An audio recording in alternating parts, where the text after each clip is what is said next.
केसीआर आए, बिहार के मुख्यमंत्री ने उनका स्वागत किया, लेकिन केसीआर ने भरी सभा में चीरहरण करके चले गए हमारे मुख्यमंत्री का। जो मुख्यमंत्री का चीरहरण नहीं हुआ, उठक बैठक करा के चले गए, वो बदनामी बिहार के अवाम का हुआ। ये दुर्भाग्यपूर्ण है। जो दृश्य किसी से छुपा हुआ नहीं रहा। मुझे लग रहा था कि शायद केसीआर नीतीश बाबू के नाम की घोषणा करेंगे, क्योंकि जब भारतीय जनता पार्टी से अलग होकर के प्रधानमंत्री के उम्मीदवार बनने के लिए नीतीश बाबू गए, तो पहला नाम उनके लोगों ने डंका पीटा। केसीआर का फोन आया, केसीआर लगा, केसीआर का फोन नहीं आया, यूनाइटेड नेशन का फोन आ गया। इतने उत्साहित थे। लेकिन केसीआर आने के बाद वहाँ छक्का पंजा का खेल है, और कौन प्रधानमंत्री का उम्मीदवार है ये पता चल गया। केसीआर आने से वो भी उम्मीदवार हैं, नीतीश बाबू भी उम्मीदवार हैं। वहाँ कोई किसी का समर्थक नहीं है, न कोई प्रस्तावक है, सभी उम्मीदवार ही है। लेकिन बंद कमरे में क्या बात हुई, ये जो मुझे विश्वास सूत्र से पता चला, वो डराने वाला हुआ है। वो तुष्टीकरण की नीतियों पर चर्चा हुई है। जो केसीआर वहाँ सर धर से तन से अलग का आंदोलन चला रहे हैं, वहाँ का डिफेक्टो चीफ मिनिस्टर ओवैसी है, वो अपने को कहते हैं कि तुष्टीकरण में सबसे आगे हम हैं। वैसे नीतीश बाबू के राज्य में भी जब हम शासन में साथ थे तो भी हमने विरोध किया था कि पीएफआई का बिहार एक स्लीपर सेल बन रहा है उग्रवादियों का।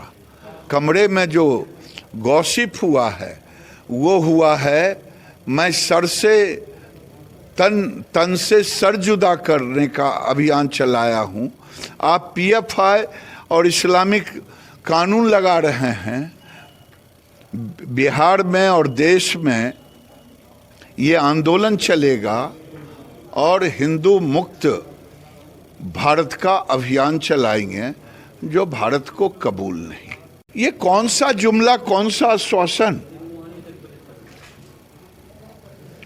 मैं पहले भी कहा, आज भी चुनौती के साथ कर रहा हूं कि माननीय मुख्यमंत्री जी, आपके पेट में और लालू प्रसाद जी के पूरे परिवार के पेट में दर्द इसलिए हो रहा है कि नीतीश कुमार और लालू यादव ओबीसी की राजनीति करते हैं, और नरेंद्र मोदी देश में देश की राजनीति और अति पिछड़े समाज का बेटा है, चाय बेचने वाले का। वो रात दिन पिछड़ों की बात करता है। आप पोस्टर लगाएं, लेकिन किसी राजनीतिक दल के गठबंधन से किसी को वोट नहीं मिलता है। वोट है जनता के पास में। जनता जिसको आशीर्वाद देती है वही भारत का प्रधानमंत्री बनेगा। 14 में भी तो नीतीश कुमार अलग हुए थे, 13 में। आज तक नीतीश बाबू, मैं फिर वही दोहरा रहा हूं, नीतीश बाबू आज तक सीएम मटेरियल तो बन ही नहीं पाए। जो 2000 में भारतीय जनता पार्टी ही उनको मुख्यमंत्री बनाया, लेकिन हम प्रधानमंत्री उनको नहीं बना सकते थे, और ये अंतिम मुख्यमंत्री है। आगे वो मुख्यमंत्री भी नहीं बनेंगे। इतने साल राज करने के बाद एक बार भी अकेले अपने दम पर मुख्यमंत्री नहीं बने हैं। पूरे देश के इतिहास में कोई मुख्यमंत्री नहीं होगा जो इतने दिनों तक मुख्यमंत्री रहे जिसकी अपनी सरकार ना बने। तो जो मुख्यमंत्री का मटेरियल नहीं बन पाया, वो पीएम मटेरियल क्या बनेंगे। फैक्ट्री में पीएम प्रोडक्ट होता है, किसी कार्यालय में पीएम प्रोडक्ट होता है। पोस्टर पर पीएम प्रोडक्ट होता है, पीएम प्रोडक्ट। और पीएम आज नरेंद्र मोदी गरीबों के लिए जीता है, मरता है, पूरी दुनिया में दिखा दिया।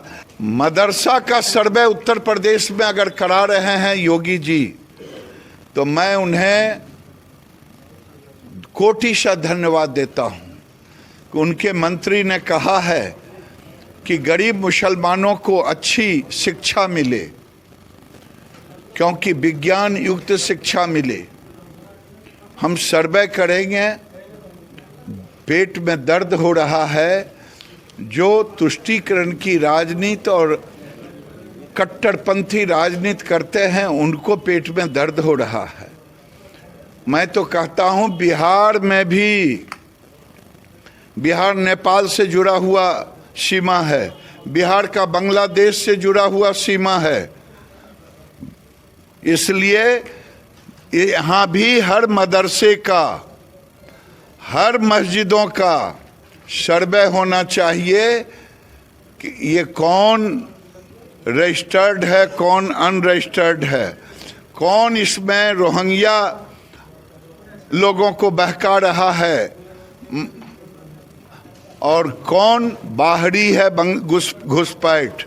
ये आज राज्य और देश के लिए जरूरी है। बिहार सरकार को ये काम करना चाहिए।